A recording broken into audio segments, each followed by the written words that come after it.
An exercise in relationship building has been underway for the past couple of days at UNBC. Representatives from dozens of First Nations and academics are looking at ways to better foster relations.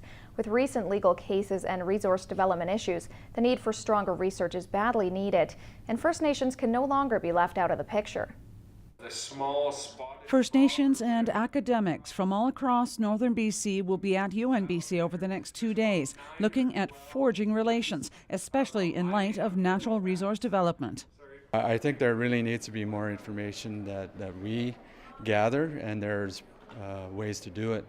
And more often than not, First Nations-led research is probably the best information that we can find. So how can we get these two organizations, the academic and First Nations, together and do good research? That's what the purpose of this conference is. Given recent decisions from the Supreme Court of Canada affecting title for First Nations, the relationship with the research community needs to be even stronger. It's well positioned to identify a lot of the issues around research.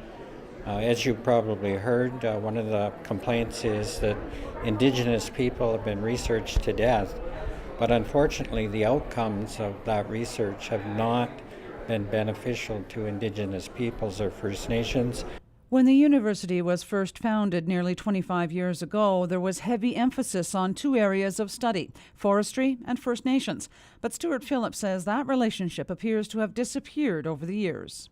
But what I'm hearing from the presentations, that there's a frustration that perhaps it's moving away from its roots, so to speak, and there are concerns that perhaps it's being driven by industry and government and what their agendas are vis-a-vis resource development. UNBC is considered a research-intensive university for its size, working as far afield as the Quesnel River during the Mount Polley event.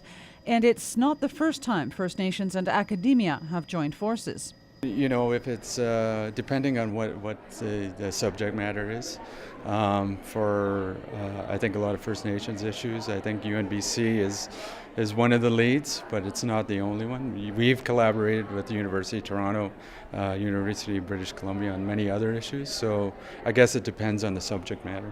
However, Terry Teegee says it's timely to encourage a stronger relationship moving forward. Cheryl Jan, CKPG News. The chief of the Tsilhqot'in First Nation attended the conference at UNBC, but he had a slightly different message. The Supreme Court of Canada recently granted the band title of their traditional territory.